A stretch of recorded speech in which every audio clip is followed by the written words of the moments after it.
Bienvenue sur le podcast Enfance en Nature, le podcast qui parle d'éducation en plein air. Je m'appelle Claire et chaque semaine, je reçois ici un ou une pédagogue qui nous partage son expérience en matière d'éducation hors des murs. Famille, professeurs des écoles, éducateurs, animatrices. Ces conversations ont pour but de transmettre et diffuser des pratiques diverses et variées qui tendent toutes vers un objectif: permettre aux enfants de passer un maximum de temps en extérieur et plus particulièrement au contact de la nature. Si vous souhaitez soutenir le podcast, n'hésitez pas à laisser un avis ou 5 étoiles sur votre plateforme d'écoute et surtout à le partager autour de vous pour disséminer les graines de l'éducation en plein air. Je vous souhaite une très belle écoute.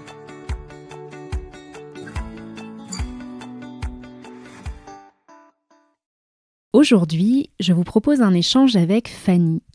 Fanny est une passionnée du monde vivant, une amoureuse des plantes qu'elle a appris à observer et à comprendre de la même manière qu'un enfant qui découvre son environnement.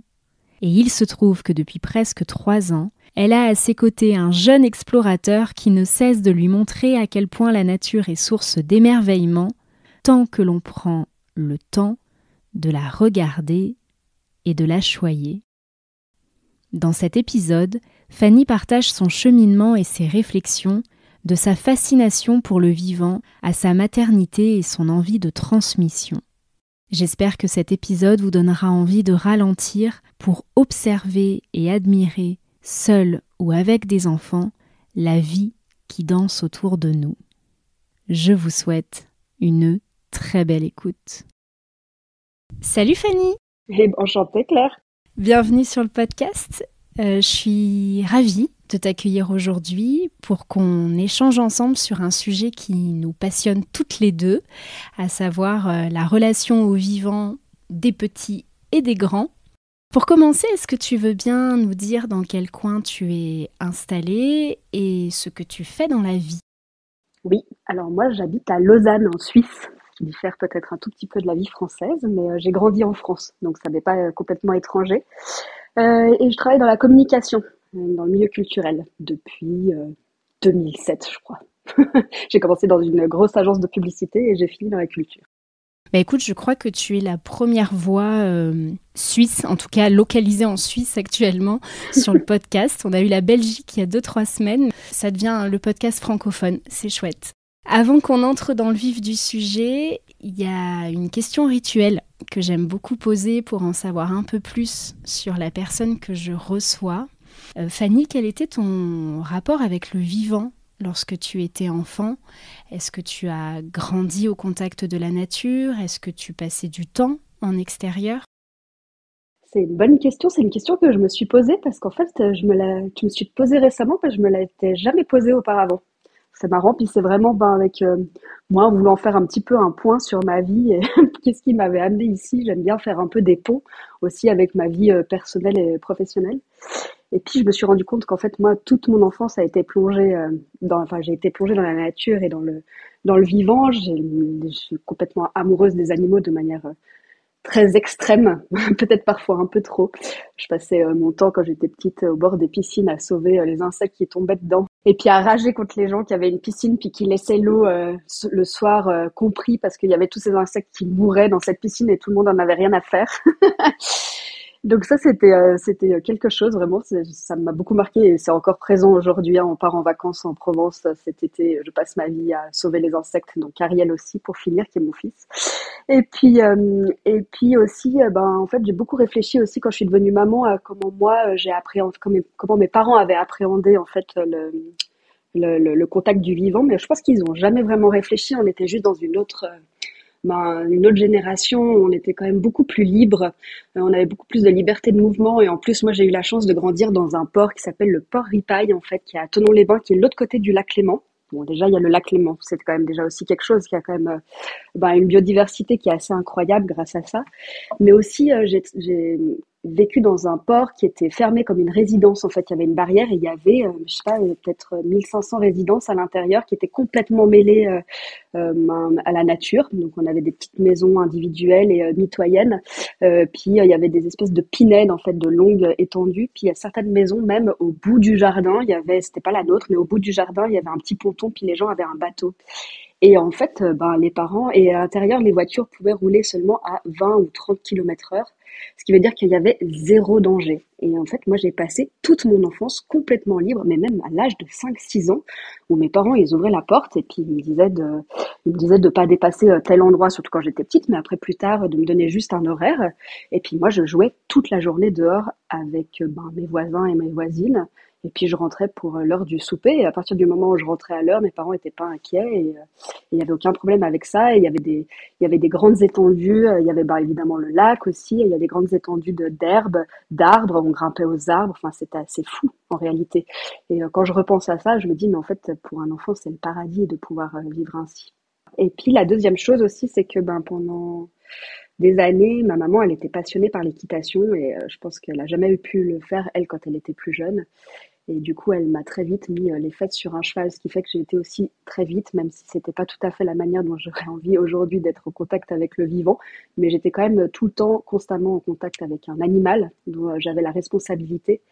Et je pense que ça aussi, ça a créé beaucoup de choses en moi, aussi au niveau du respect d'autrui, de pouvoir fonctionner ensemble. Je pense que ça a été une base inconsciente, mais une base assez importante sur le développement que j'ai pu avoir après.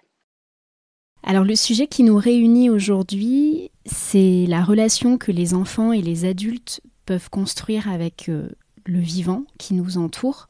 Donc on va tenter d'expliquer pourquoi et comment établir ce lien. Mais avant, si tu le veux bien, j'aimerais qu'on s'interroge sur l'emploi du terme vivant, parce que c'est un terme que tu emploies, que j'emploie aussi. Mais je sais, pour avoir eu des discussions sur le sujet, que ce n'est pas forcément très clair pour tout le monde.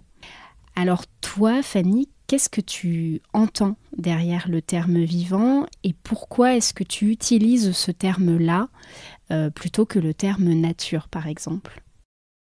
En fait, bon, il faut savoir que dans tout ce que dans tout ce que je fais et ce que j'entreprends, j'essaye toujours d'avoir une réflexion derrière. C'est hyper important pour moi. En tout cas, c'est peut-être aussi une manière de me donner un peu de la légitimité, mais aussi appuyer un petit peu mon fil de pensée, et puis un peu l'attitude, puis me donner du sens à ce que je fais. Et j'ai fait pas mal de recherches, j'ai lu beaucoup de choses, dont je pourrais peut-être donner les références après coup si tu veux avoir une petite liste ensuite, parce que je les ai pas forcément en tête maintenant. Mais ce qui me dérangeait beaucoup dans les lectures et dans ce que j'ai appris, et puis des intellectuels qui ont aussi beaucoup parlé sur le sujet, c'est le fait de pouvoir d'employer le terme nature nous distancie en fait de cette nature et nous met à l'extérieur de cette dernière. Et moi, est-ce que là où j'ai tout mon combat en fait déjà personnel avec ma famille, mais aussi ce que j'ai envie de transmettre au maximum, c'est de prouver aux personnes qu'en fait on fait partie intégrante de ce monde, et donc du coup, ben d'essayer de trouver un moyen dans la manière de s'exprimer, puis dans la manière de réagir avec son entourage, une manière de pouvoir être plus ouais, de vraiment faire plus partie de cet environnement et pas de regarder cet environnement de haut et puis tout à coup de rentrer dans cette nature et de la visiter un peu comme si c'était un musée alors qu'on fait clairement partie de ça quoi. Et le fait d'utiliser le terme vivant, ben, ça inclut toutes les, tous les êtres vivants sur cette planète, que ce soit des végétaux, que ce soit des animaux. Il faut savoir que les humains sont des animaux et ça on a beaucoup tendance à l'oublier. Et en utilisant par exemple ce terme nature, ben, ça, ça, ouais, ça n'aide pas en fait les personnes, les gens à réaliser qu'eux aussi sont des êtres vivants, sont des animaux et qu'en fait, ben, chacun doit être respecté à sa juste valeur, quoi. Et alors pour toi, pourquoi est-ce si important que les enfants et les adultes établissent un contact avec le vivant ? Quel est le sens de cette relation entre être humain et le reste du vivant ? Ben déjà parce que à partir du moment où on fait partie intégrante de ça, où on réalise ça, en fait, on a déjà bien plus envie de respecter ce qu'il y a autour de nous. Et puis respecter ce qu'il y a autour de nous, c'est aussi, ben, surtout en ce moment, avec toutes ces problématiques écologiques qu'il peut y avoir, mais même au-delà de ça, en termes de sensibilité, en termes d'empathie, si on prend de la distance avec les choses, ou avec les êtres vivants, ben, du coup, on s'y attache moins, on les comprend moins, et puis on les respecte moins. Puis ça pose un vrai problème, mais ça pose un vrai problème sur énormément de sujets. Moi, j'ai été choquée. J'étais très naïve pendant très longtemps. Je pense que ce qui m'a sauvée, c'est mon empathie innée. Je sais pas d'où elle sort pour les choses où vraiment même casser une branche peut me travailler pendant une petite journée, voir une abeille dont les ailes sont coupées et de pas réussir à trouver une fleur à côté pour pouvoir la poser dessus, qu'elle puisse enfin se nourrir, c'est quelque chose qui pourrait m'obséder pendant plusieurs heures. Donc vraiment, j'essaye aussi de travailler là-dessus parce que c'est vraiment pas du tout une bonne manière de faire aussi, de tomber dans les extrêmes. Mais par contre, voilà, sensibiliser aux vivants, c'est important, mais dans tout. Enfin, donc, là, quand je disais que ça pouvait toucher plusieurs sujets, c'est que par exemple pour la nourriture, quand j'ai découvert ça hyper tard, que en fait, ben, on utilisait des termes différents pour pouvoir dire qu'on veut manger de la viande, par exemple, de dire qu'on mange pas une vache, on mange un bœuf, de dire qu'on mange pas un cochon, on mange du porc, pour justement pouvoir nous distancer un peu de ce qu'on connaît et pour pouvoir un peu nous immuniser, on va dire, et puis nous désensibiliser pour pouvoir nous aider ou nous inciter à manger cette viande sans complexe. Je trouve que c'est un vrai problème en fait. Et quand j'ai réalisé, j'ai ouvert les yeux là-dessus, je me suis dit mais c'est pas possible. Puis en fait, c'est un exemple tout bête puis qui touche tout le monde, mais c'est comme ça pour tout. Et puis à partir du moment où on met le doigt sur les choses et puis on les définit de la bonne manière, ben du coup ça nous permet de nous rapprocher de ça et de manière, je pense, parce qu'en fait cette empathie elle existe un peu chez tout le monde, de manière innée on va pouvoir s'en rapprocher et dans ces cas-là un peu plus respecter ce qu'il y a autour de nous. Puis ça c'est quand même la base de la vie, je trouve. Hmm. Et du coup, toi, à quel moment tu t'es interrogé sur cette vie qui nous entoure, sur l'importance de la considérer, de la respecter? À quel moment tu l'as intellectualisé? Est-ce qu'il y a eu un cheminement particulier qui s'est fait, des événements dans ta vie qui t'ont amené à ouvrir les yeux sur le monde de cette manière-là, même si pendant ton enfance, ce que tu as vécu, ton expérience a forcément, enfin, a fortement contribué à ce regard-là. Mais le fait, tu vois, de l'intellectualiser et puis du coup d'avoir envie de le transmettre autour de toi, est-ce que tu arrives à identifier un moment, un passage dans ta vie qui t'a amené à ça? Je crois pas que c'était un passage particulier. Je pense que c'est vraiment quelque chose qui s'est fait au fil du temps. Surtout qu'en fait, ben, je me suis beaucoup protégée à l'inverse, d'essayer d'en savoir le moins possible parce que justement, étant trop sensible et puis ça me touchait trop fort, ça prenait trop d'espace pour moi. Pendant longtemps, j'ai préféré un peu fermer les yeux plutôt que de plonger un peu dans cette réalité, puis de me rendre compte en fait qu'il y avait beaucoup d'irrespect de la nature qu'il y avait autour de nous et de ce vivant qu'il y avait autour de nous, et puis que j'avais l'impression que c'était un combat qui était trop difficile à mener parce que j'avais l'impression d'être un peu toute seule en fait là-dedans. Et puis je pense que l'élément peut-être déclencheur ou ce qui m'a fait un peu plus assumer ça, c'est peut-être aussi l'arrivée de mon enfant où tout à coup ben là les priorités changent et puis aussi les volontés changent. C'était en fait tout à coup je me suis dit mais je peux pas élever cet enfant en lui fermant les yeux là-dessus en fait. Je trouve que c'est une richesse. Tout à coup en fait ce que moi je l'imaginais être un peu pas une problématique mais où je me sentais un peu seule, ben j'ai pu aussi le partager avec lui et et je serais bien malheureuse de me rendre compte que mon enfant n'arrive pas à connecter avec cette sensibilité-là. Parce qu'en fait, ça fait voir le monde de manière avec un relief qui est quand même très riche. Et ce serait vraiment trop dommage de passer à côté. Ouais, c'est sûr que dès qu'on regarde le monde avec des yeux d'enfant, la vision est déjà beaucoup plus douce et on arrête, ou en tout cas on voit moins ce qui est ultra négatif et il y a moins de peur. Je trouve que ça ouvre quand même vachement plus de positif et d'espoir et sans se dire que eux vont changer les choses, mais juste soi-même, le fait de regarder les choses autrement avec ce regard tout neuf et de redécouvrir ce monde-là, c'est clair que ça donne une autre dimension et ça peut changer une vision des choses qui pouvait être un peu flippante en quelque chose de bien plus doux, quoi. Mais je pense que je suis toujours un peu là-dedans. Enfin, moi, je ferme beaucoup les yeux sur ce qui se passe. Et peut-être sûrement à tort, mais contrairement, je me renseigne énormément et j'adore rentrer vraiment dans des réflexions aussi très personnelles autour des sujets qui m'intéressent et qui me font vibrer, mais qui sont en fait peut-être pour certaines personnes des sujets qui sont assez petits.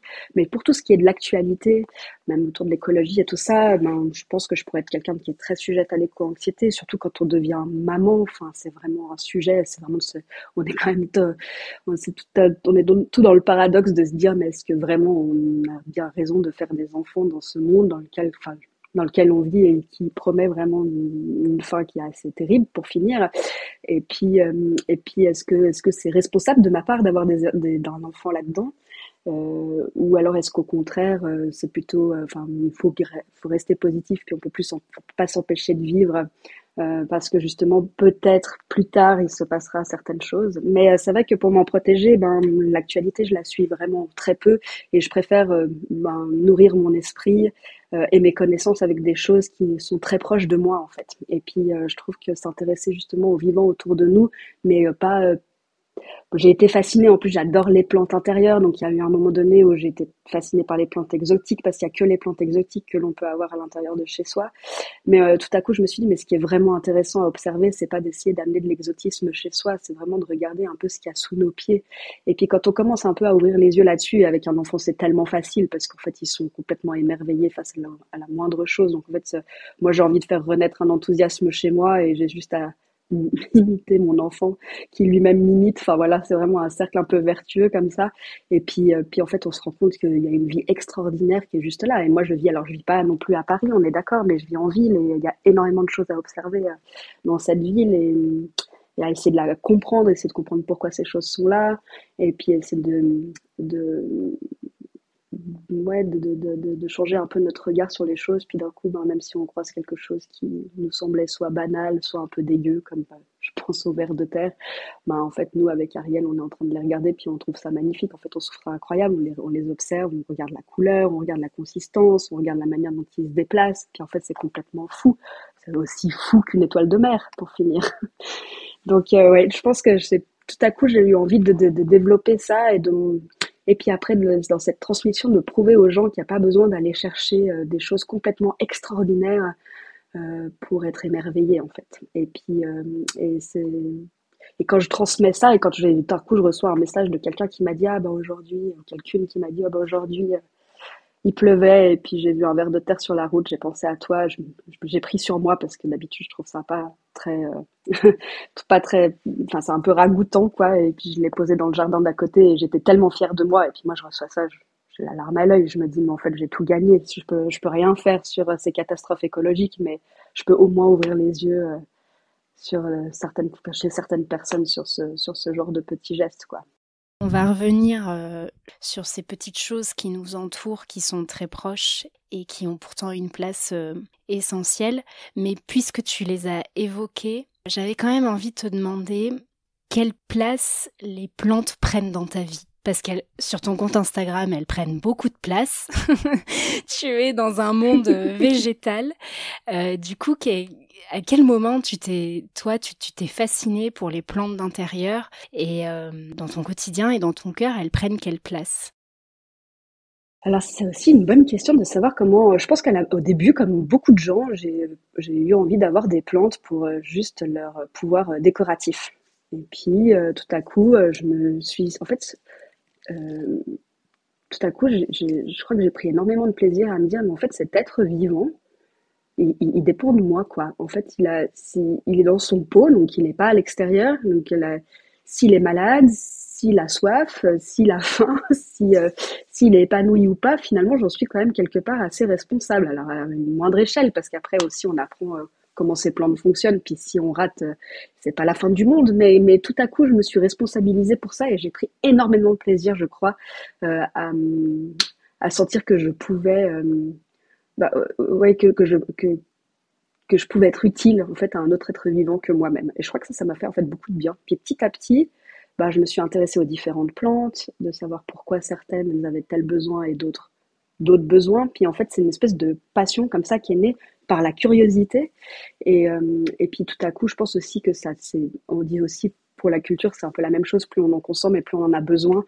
Et j'ai l'impression que les plantes, c'est la même chose, en fait. Enfin, tout à coup, il y a un côté un peu thérapeutique. Il y a plein de gens qui me disent: «Ah, mais moi, je fais du yoga, moi, je fais de la méditation, tu devrais t'y mettre». Puis en fait, moi, je pense que l'effet que les gens ont à faire de la méditation, bah, moi, je l'ai en m'occupant de mes plantes, en fait.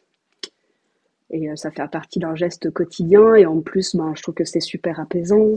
Il y a une présence aussi qui est quotidienne. Je suis tout le temps en train de les observer. On est en train de faire ce podcast et je suis dans mon salon, donc je les vois. Donc en même temps, je me dis: «Ah, mais celle-là, justement, je suis en train d'en parler, mais j'ai l'impression qu'elle a soif. Ça fait un moment que je l'ai pas. Puis j'ai besoin de les toucher». Enfin, il y a un rapport comme ça qui est hyper, qui est du quotidien, qui est hyper important pour moi. Je crois qu'aujourd'hui, je pourrais plus vivre sans, en fait. La seule problématique que j'ai éprouvée au bout d'un moment, quand j'ai commencé vraiment à me renseigner un petit peu sur les plantes, c'est quand tu réalises qu'en fait, il n'y a que les plantes exotiques qui peuvent vivre dans nos maisons, parce que sinon, ben, les plantes, elles ont besoin de vivre des saisons, donc elles ont besoin d'être dehors. De me dire, mais est-ce que vraiment, éthiquement, c'est raisonnable d'avoir des plantes exotiques chez nous? Et puis après, ben voilà, il suffit aussi de pouvoir se renseigner sur leur provenance. Et puis, il y a aussi une manière, même si c'est un peu complexe, mais il y a quand même une manière, enfin, euh, écologique de pouvoir avoir, en tout cas raisonnable d'avoir des plantes chez soi. De manière générale, la provenance des plantes, des fleurs, c'est très opaque. Mais c'est vrai qu'aujourd'hui, enfin, surtout sur les plantes d'intérieur, se faire des boutures, les donner, enfin, le don de plantes, c'est quand même hyper facile et ça évite.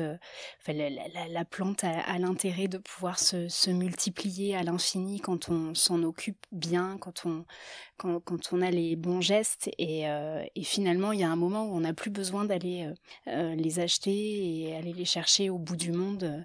Je crois que la tendance d'éco, de végétaliser les intérieurs a amené tellement de plantes qu'aujourd'hui, c'est quand même assez facile de, de se filer les plantes et sans aller les chercher, enfin les faire venir de très loin, quoi. Exactement.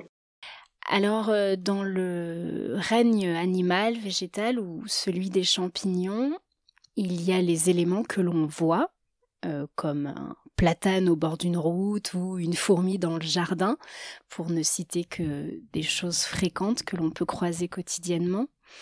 Mais il y a aussi tout un monde que l'on ne voit pas, soit parce qu'il est infiniment petit, soit parce qu'il est caché. Et je sais que tu aimes bien parler de cet invisible. Qu'est-ce qui te touche dans ces choses qui paraissent insignifiantes dans le quotidien de la plupart des gens? Pourquoi est-ce que tu souhaites montrer ce monde invisible? Je crois que c'est un peu, ça revient un petit peu à ce que je disais tout à l'heure.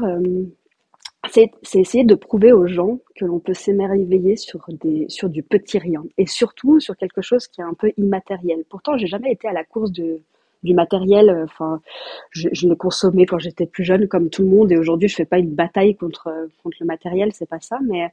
Mais en fait, j'éprouve énormément. En fait, je crois que je suis fascinée, par exemple, par les artistes qui nous montrent une feuille qu'on a vue ou avec laquelle on est en contact tous les jours, mais eux, ils ont réussi à nous la montrer sous un certain angle, et c'est ce qui fait toute la beauté de leur travail, en fait.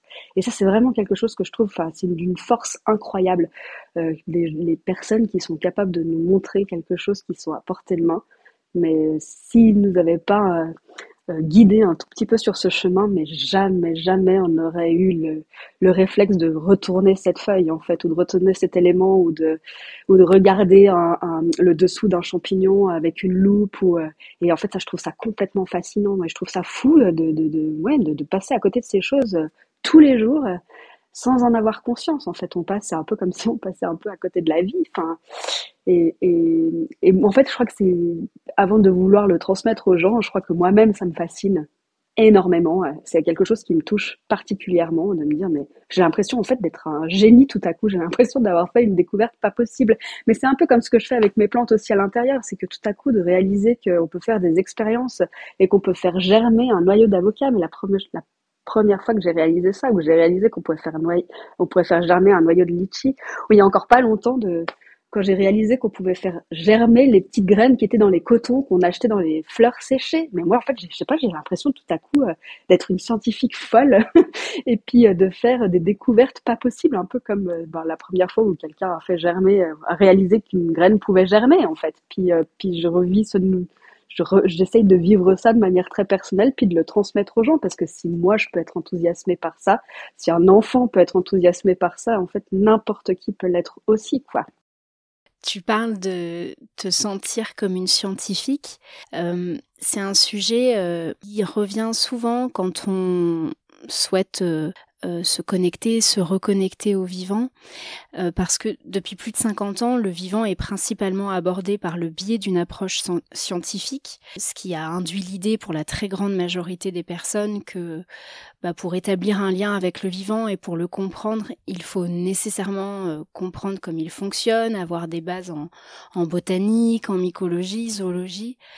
Toi, quelle est ta vision des choses sur le sujet ? Ouais, c'est très intéressant que tu poses cette question-là parce que je pense que aussi c'est une des raisons pour lesquelles je mets un point d'honneur à vouloir montrer qu'on peut s'intéresser au vivant autrement. Parce que pendant très longtemps, moi-même, j'ai complexé de pas avoir ces connaissances en fait. Et puis à partir du moment où moi je n'étais pas biologiste, où je n'étais pas scientifique, et bien en fait j'avais pas accès à cette observation parce que genre je n'y connaissais rien et j'ai jamais osé m'y frotter. Et quand tout à coup, en fait, j'ai réalisé que, en tout cas, moi, j'ai décidé que j'allais quand même aller, enfin, que j'avais quand même envie d'aller au bout des choses et puis d'envie de tester des choses, même si finalement, j'en étais pas légitime dans ma tête. Et puis, quand j'ai vu le plaisir que ça pouvait me procurer, je me suis dit, mais en fait, c'est un frein complètement stupide que je suis en train de me mettre. Où moi aussi, j'ai le droit de faire une bouture ou de faire pousser des racines d'une plante, même si je comprends pas complètement exactement comment ça fonctionne. Mais au feeling et juste à l'observation puis apprendre par l'expérience et non pas par le savoir. Et je me suis dit que si moi-même je me mettais ce frein-là, il y avait des fortes chances que d'autres personnes se mettent ce frein aussi. Et je m'y confronte d'ailleurs, c'est assez compliqué parce que tout ce que moi je le transmets principalement via mon compte Instagram.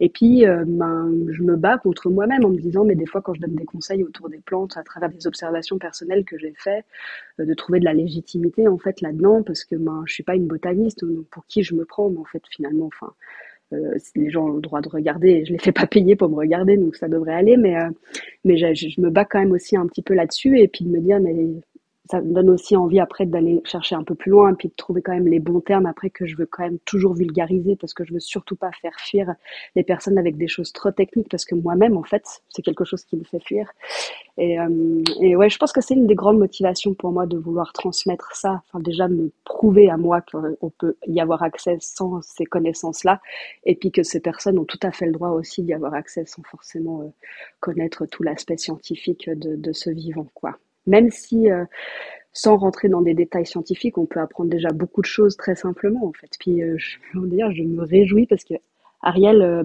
il a 2 ans et demi, hein, donc il n'est pas du tout encore à l'école, surtout qu'en Suisse, ils y sont encore un peu plus tard. Mais en fait, je me dis, mais ça va être trop bien de reprendre un peu ses bases en biologie, en sciences et vie de la Terre, où je n'avais rien écouté, moi, quand j'étais petite, ou pas très bien. En tout cas, j'ai tout oublié et de pouvoir maintenant le regarder un peu, avec un peu plus de maturité et pouvoir l'accompagner là-dedans, tout en essayant quand même de conserver du plaisir et non pas que de la connaissance brute, quoi. Mais je me réjouis beaucoup de suivre ça avec lui, quoi. J'ai l'impression de retomber en enfance d'une autre manière. J'ai tellement détesté l'école que je vais essayer de faire en sorte de l'apprécier cette fois avec lui, puis qu'il puisse l'apprécier aussi, puis voir un intérêt, parce que c'est aussi beaucoup ça, on apprend tellement de choses, même en lien avec le vivant. Quand j'étais jeune, j'y voyais tellement pas l'intérêt, c'était tellement du par cœur que je n'y suis pas attachée, mais voilà.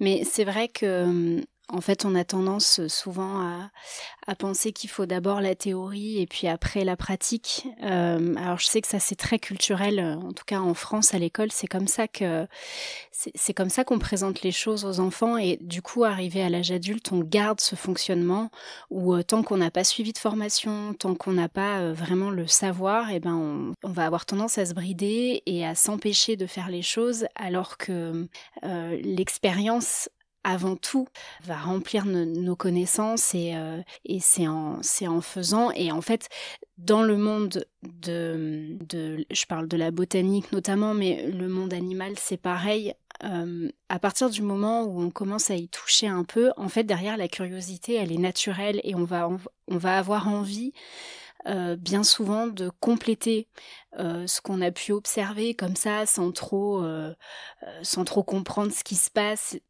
par justement des lectures et se dire mais tiens, pourquoi est-ce que la plante elle réagit de cette manière quand je fais ça? Pourquoi est-ce que cet animal de telle période à telle période je le vois plus? Et du coup ça va nous amener derrière à apporter un peu de connaissances et à faire des recherches.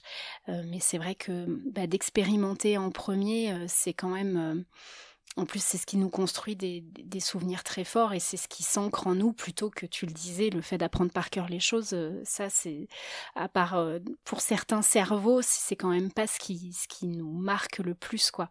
Et ça, chez les adultes, c'est un vrai truc à déconstruire. De mettre de côté, ça peut être d'abord l'expérience et puis après seulement tu apportes des choses avec des connaissances, mais t'as pas besoin l'inverse n'est pas obligatoire pour comprendre et pour tisser un lien avec ce qui nous entoure. Oui, d'ailleurs, il y a quelqu'un qui m'a beaucoup, beaucoup inspiré là-dedans. Si les personnes qui nous écoutent veulent un peu aller plus loin sur le sujet, peut-être que tu le connais, Claire, il s'appelle André Stern. J'étais tombée sur un de ces épisodes, sur un des podcasts, puis j'ai fini par tous les écouter, et puis j'ai fini par acheter tous ses livres.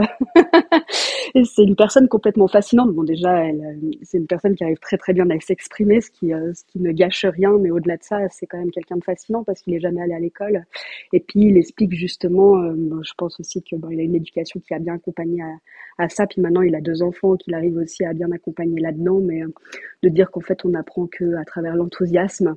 Et c'est quelque chose qui m'a beaucoup, beaucoup parlé, de dire à partir du moment puis que le cerveau pouvait retenir qu'un pourcentage ridicule des choses qu'il avait appris et que finalement ce qu'il retenait, c'était vraiment que les choses qui nous intéressaient. Et quelle perte de temps en fait on a dans notre quotidien à apprendre des choses qui nous intéressent pas et qui finalement vont jamais rester vraiment là.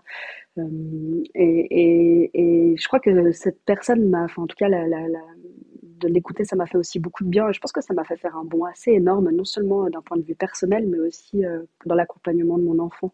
De me dire à partir du moment où il est intéressé, creusons. Et puis si moi je suis intéressée à quelque chose, mais que lui, ça lui parle pas trop, en fait, laissons tomber, ça a rien d'insister. Et puis on y reviendra plus tard si besoin, quoi. Et je crois qu'en fait, avec le vivant, c'est exactement ce qui se passe. C'est qu'en effet, tout à coup, j'ai envie de comprendre pourquoi une feuille qui est un petit peu plus épaisse que les autres, enfin, ou me rendre compte que les plantes qui ont des feuilles un peu plus épaisses que les autres ont besoin de moins boire et essayer de comprendre un peu pourquoi justement elles ont besoin de moins boire. Et puis du coup, petit à petit, en fait, on déroule le fil et puis on arrive à quelque chose, à des connaissances scientifiques, mais on s'en est même pas aperçu en fait. Alors que si on avait commencé par ça, ça nous aurait semblé trop barbare et compliqué et puis on aurait complètement abandonné, quoi.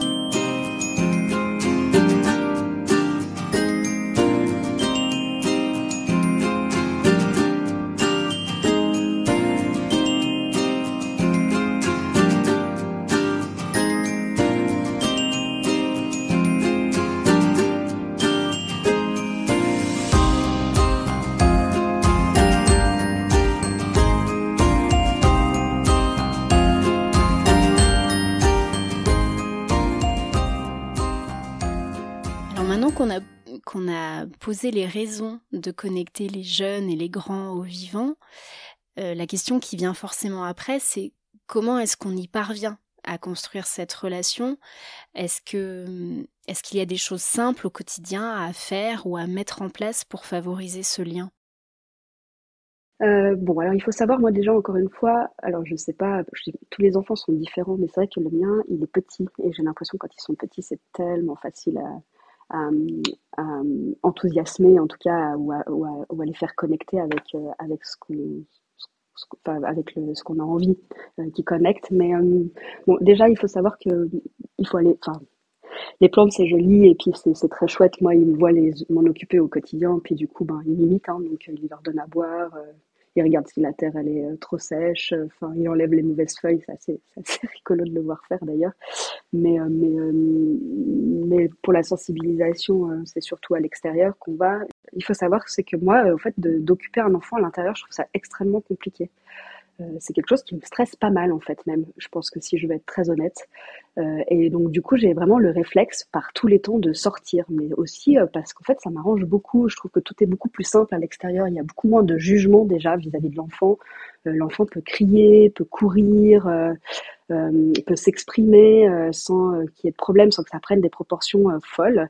Et puis, il peut aussi un peu plus s'occuper tout seul, ce qui est un peu des fois plus délicat à l'intérieur. Et puis, du coup, ben, même si à l'intérieur, ben aussi, on fait des activités en lien avec le vivant, hein. Moi, je mets plein d'activités en place que j'adore faire avec lui, mais ça me demande une patience qui est quand même autre. Alors que dehors, tout à coup, ben, moi, j'habite à Lausanne, donc la ville, c'est une ville assez verte, mais ça reste quand même la ville. Donc, on va chercher des parcs, on va chercher des bouts de forêt. Parfois, on part à 3/4 d'heure de chez nous. Moi, je déteste la voiture, mais c'est quand même super bien desservi, donc on prend le bus et le métro. Ou le tram pour pouvoir se rendre à notre destination. Et puis après, ben, on observe ce qu'il y a au bord des routes, tout simplement. On essaye de faire en sorte que les voitures, elles soient pas trop proches parce que, ben, au niveau du bruit, c'est pas très agréable.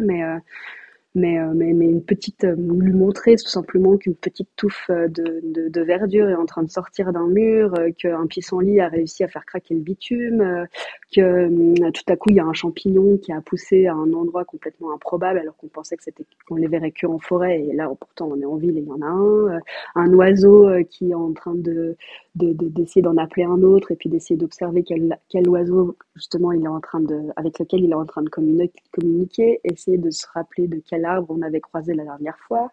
Enfin voilà, je sais pas, en fait, il y a plein de manières de pouvoir attirer l'attention d'un enfant sur le vivant qu'il y a autour de nous. Et en fait, quand on regarde, ben, il y en a partout.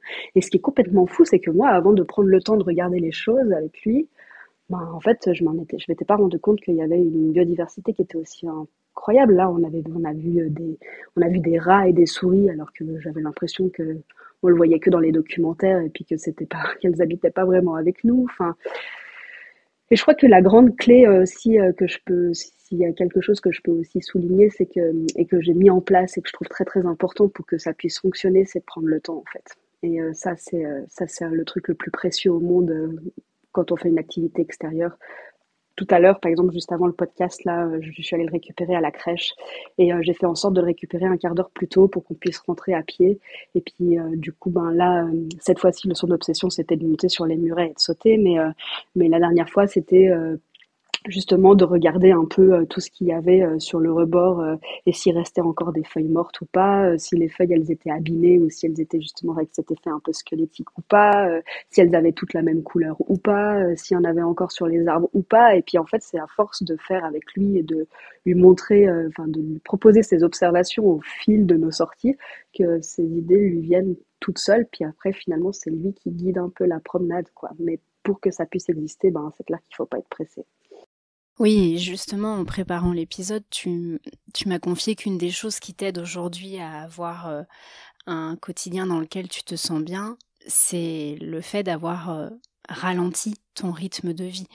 Et du coup, ça, c'est quelque chose que tu as mis en place à l'arrivée de ton fils.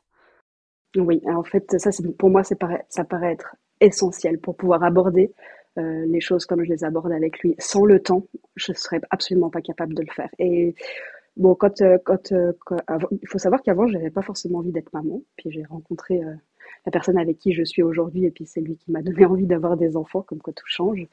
Et avant ça, ma carrière professionnelle était au centre en fait, vraiment. J'étais quelqu'un qui sortait beaucoup, j'ai une vie sociale très complète et j'ai une vie professionnelle très chargée. J'ai commencé dans une agence de publicité. Pour celles et ceux qui connaissent un peu ce milieu-là, c'est un milieu complètement effréné. En plus, j'étais à Paris, donc j'ai toujours été dans des très grandes villes. Avant ça, j'étais à Pékin, j'étais à Londres. Enfin voilà, bref, c'était vraiment la grande vie. Et puis après, je suis arrivée à Lausanne parce que bah, c'est à cet endroit-là que j'ai trouvé du travail et puis que c'était pas si absurde de chercher du travail ici parce que j'ai grandi à Thonon-les-Bains puis c'est à la frontière et je trouvais ça trop petit et mon obsession c'était de repartir en ville parce que je trouvais que il y avait pas assez de choix en fait quand on voulait quand on voulait dessiner une soirée par exemple on était coincé dans un ou deux choix alors que quand on est à Paris en fait on a une multitude de choix puis notre problème c'est de pas savoir de pas être sûr d'avoir fait le bon choix pour que sa soirée soit la meilleure mais Mais du coup, quand je suis arrivée ici, donc j'ai rencontré mon conjoint, mais j'ai quand même eu une carrière assez, ouais, assez folle où j'ai travaillé au théâtre de Vidy. C'est vraiment un rythme assez soutenu, enfin dans un théâtre contemporain où on travaillait soir et week-end parce que les représentations elles se passaient le soir et le week-end. Il y avait 4 à 5 salles, donc il y avait toujours une activité qui était là avec des temps forts. Et puis après, je me suis dit, ah bon, on peut presser comme des citrons, c'est quand même un peu fou de laisser autant de place à son travail, je vais ralentir. Puis en fait, c'est pas du tout ce qui s'est passé. Je suis devenue directrice de communication d'un gros festival de films. Donc, je suis partie 4 ans là-dedans. Et puis là, j'ai commencé à avoir envie d'avoir un enfant, ça a commencé à me titiller. Puis finalement, je suis tombée enceinte et là, un peu instinctivement, je me renseignais pas trop sur la maternité. J'ai un peu rien lu pendant toute ma grossesse, mais instinctivement, je me suis dit, comment je vais faire en fait pour lui trouver de la place en fait à ce petit, ce petit qui va arriver là. Ça va être un peu compliqué dans cette vie complètement folle, effrénée. Et puis il est né et et en fait, tout à coup, j'ai réalisé qu'on essayait de me faire croire. Et c'est à partir de là où j'ai pris les devants. Puis c'est à partir de ce moment-là où je me suis dit, mais en fait, dans la vie, Fanny, t'as toujours été un peu dupe, où tu t'es un peu laissé faire, comme je disais un peu tout à l'heure avec cet exemple des animaux là, dont on change les noms pour nous aider à les faire manger là. Et tout à coup, j'étais là, mais en fait, moi, on essaie de me faire croire qu'il y a 3 mois, 2, 3 mois, 4 mois, 3 mois, c'est normal de laisser son enfant être élevé par une tierce personne qu'on connaît pas. En fait, moi, ça me convient pas du tout. Alors, j'ai aucun jugement sur le fait que il y a plein de personnes. Enfin, c'est hyper chouette que ça puisse exister. C'est même aussi encore un problème. En tout cas, en Suisse, c'est le cas. Il y a très peu de place à la crèche. C'est vraiment une vraie galère de trouver une place. Et pour beaucoup de personnes, il n'y a pas le choix. Mais moi, c'était viscéral. En fait, c'était pas possible. J'étais un peu là, mais en fait, je peux pas faire ça. Je, je, je... Et si je peux pas faire ça, il va falloir que je trouve des solutions pour que ça n'arrive pas. Et du coup, j'ai démissionné de mon poste qui n'était pas prévu, hein, donc que je démissionne de directrice de communication. Puis je me suis dit, je vais me mettre au chômage, puis on verra bien. Même si finalement le chômage me faisait aussi peur parce que je ne savais pas si j'étais capable de rester H24 avec un enfant, enfin surtout avec la vie que j'avais jusque-là, c'était vraiment aux, aux- aux antipodes, quoi. Et puis en discutant avec ma belle-mère qui est là, donc c'est la maman de mon conjoint, c'est la seule personne de la famille qui est très proche de nous parce que physiquement elle est très proche et en plus j'ai la chance d'avoir une belle famille hollandaise, donc avec toutes ces influences du Nord dont on a envie de copier tous les modèles, en tout cas surtout en lien avec l'éducation, c'est une vraie chance de pouvoir les avoir sous mon toit et de pouvoir les observer au quotidien. Je pense que ça m'aide aussi beaucoup. Et on a discuté, et puis pour elle c'était très important d'être aussi proche de son petit-fils. Et c'est une personne du coup en qui j'avais entièrement confiance, voire même j'avais bien envie de l'observer un peu pour voir comment elle s'y prenait parce que je pense qu'elle avait pas mal de choses à m'apprendre. Et on a trouvé ce moyen, alors je le dis parce qu'en fait je l'ai jamais vraiment entendu ailleurs, mais peut-être que ça peut donner des idées, je pense que ça s'y prête pas tout le temps et surtout en France c'est plus compliqué parce qu'en Suisse ils sont assez friands en fait des temps partiels et elle a réussi à se faire a diminué son taux de travail à 60%, me semble-t-il, pour pouvoir garder Ariel 2 jours par semaine. Et nous, au lieu de payer la crèche, on lui payait la différence pour que ça ne lui fasse pas de différence financière, en fait. Et du coup, elle a fini par le garder 2 jours. Moi, j'étais au chômage, donc pour le moment, il n'y avait pas de problème. Et puis, j'ai mon conjoint qui le gardait aussi, donc il le gardait une journée. Il s'avère que très vite, en fait, on est venu me chercher pour pouvoir, pour un poste de responsable communication aussi à 60%.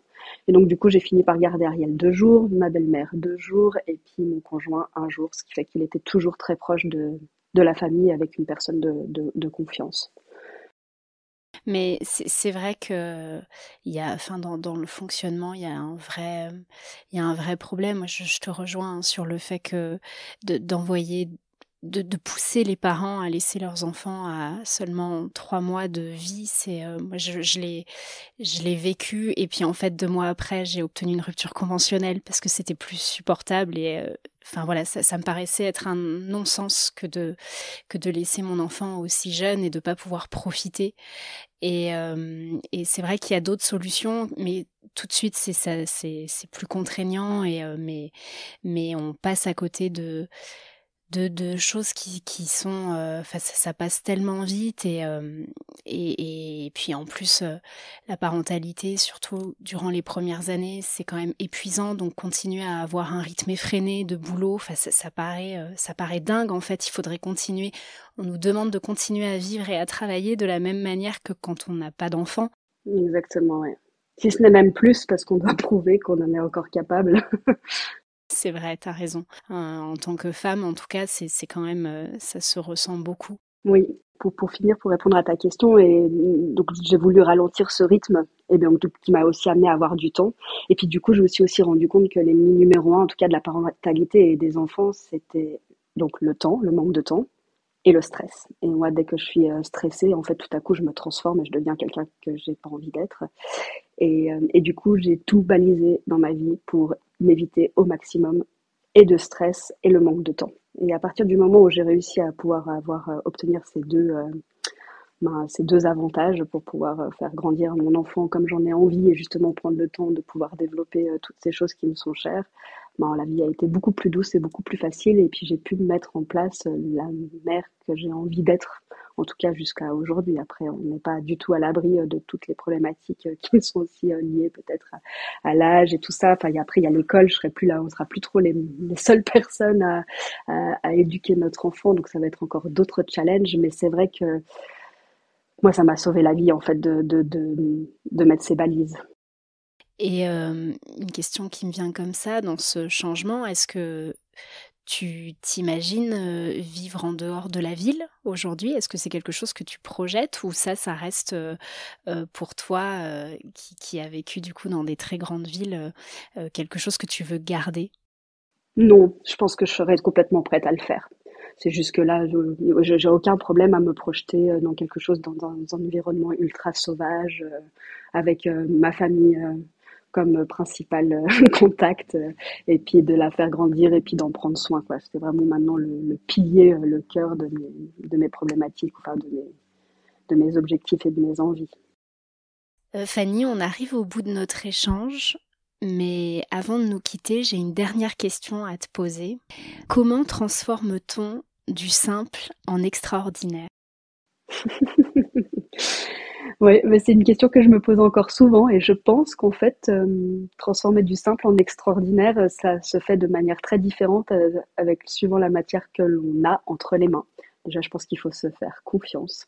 Il faut s'attarder sur les petits détails. Il faut se dire que ces petits détails n'en sont pas, que ce sont en fait des gros détails et c'est ce qui fait que on le voit sous ce point de vue, en changeant un petit peu nos lunettes, qui fait que cette chose toute simple à la base, qui paraissait insignifiante et puis qu'on n'avait pas envie de garder sur soi, elle devient extraordinaire et puis que ça nous pose même un problème de savoir qu'elle va évoluer et peut-être même pourrir pour certaines matières, parce qu'on aimerait bien pouvoir figer cette matière-là pour pouvoir la préserver comme on la voit à ce moment-là.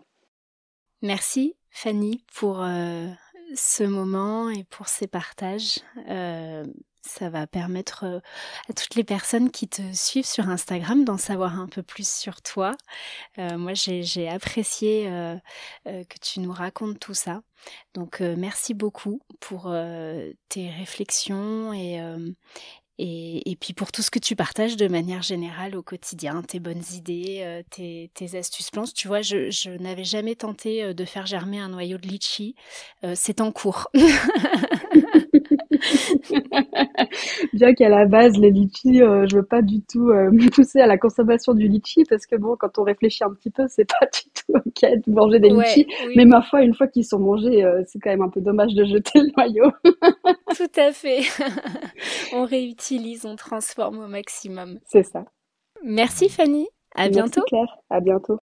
Merci à toutes et à tous pour votre écoute. J'espère que cette discussion vous a plu et qu'elle éveille en vous une certaine curiosité pour l'éducation en plein air, voire même peut-être une envie de militer pour qu'elle se répande davantage. Pour en savoir plus sur mon invité du jour, je vous invite à vous rendre sur le site pédagogieduvivant.fr. Vous y trouverez toutes les infos à son sujet ainsi que ses recommandations. Sur ce, je vous donne rendez-vous la semaine prochaine pour un nouvel épisode et d'ici là, n'oubliez pas, sortir, ça ne doit être que du kiff. Allez, ciao ciao, à bientôt.